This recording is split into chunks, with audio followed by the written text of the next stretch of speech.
guys, welcome back to my YouTube channel. Hey guys, welcome back to my YouTube channel Dharmika Vlogs. ఇవాళ నేను time వచ్చేసి 12:30 అవుతుందన్నమాట. So లంచ్కి ఏమైనా prepare చేసుకుందాం అనుకుంటున్నా. సో పప్పుచారు ఇంకా దొండకాయ ఫ్రై చేద్దాం అనుకుంటున్నా అనమాట. సో ఆ వ్లాగ్ మీకు ఎందుకు చూపించకూడదా అని షూట్ చేస్తున్నా. So let's get in to the vlog guys. ఇలా కందిపప్పు వేసేసుకున్నాము 1.5 కప్ అనమాట. వీటిని నీట్గా వాష్ చేసేసుకుంటాము.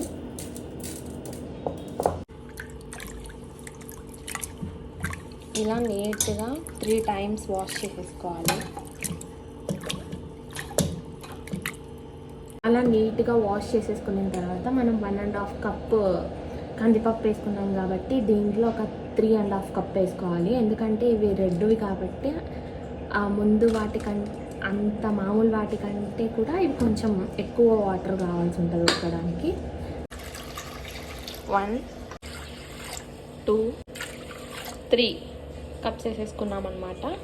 ఇంకొక 1/2 కప్ అంతే.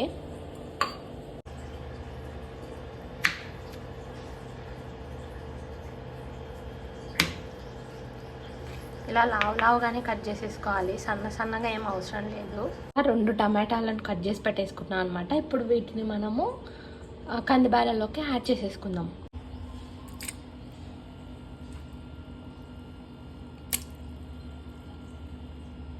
వట్టి మిరపకాయలు వేసేసుకున్న తర్వాత మనం దీన్ని ఒక 4 to 5 విజిల్స్ పెట్టేసుకుంటాం అనమాట.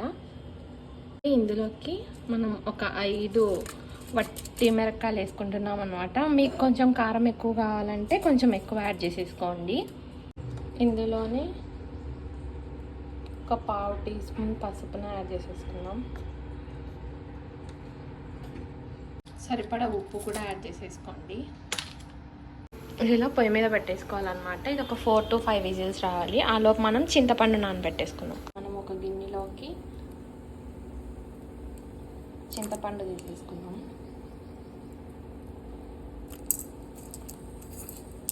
దీన్ని మనం నీట్గా ఉన్న చెత్త చెదారం అంతా పోయేలాగా ఒక 2-3 times వాష్ చేసి తర్వాత వాటర్లో నానబెట్టేసుకోవాలి. పండును నానబెట్టేసుకున్నాం అనమాట.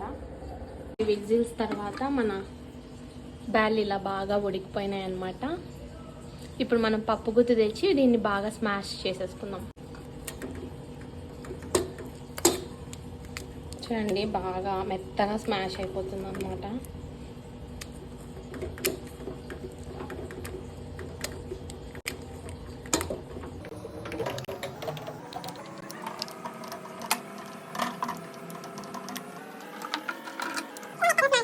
తర్వాత ఈ టామరిన్ గొజ్జుని మొత్తం ఇందులోకి యాడ్ చేసేసుకోవాలి. మనకి ఎంత పులుపు అవసరమో అంత.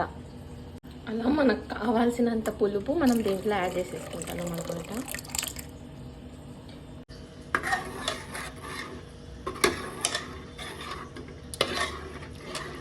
అలానే మనకి కావాల్సినన్ని వాటర్ కూడా యాడ్ చేసేసుకుంటాము. అంటే మనకు పల్చగా కావాలంటే పల్చగా, లేదు పప్పుచారు గట్టిగానే ఉండాలంటే కొన్ని తక్కువ వాటర్ యాడ్ చేసేసుకోవాలన్నమాట. పెట్టేసుకున్న తర్వాత మనం దీనికి తిరువాత వేసేసుకుందాం.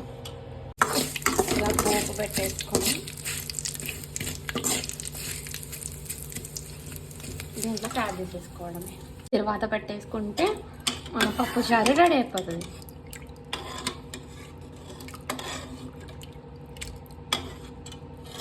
మన పప్పుచారు కూడా రెడీ అయిపోయింది. ఇంకా ఆపేసేసుకొని అన్నంలో వేసుకొని తినేయడమే.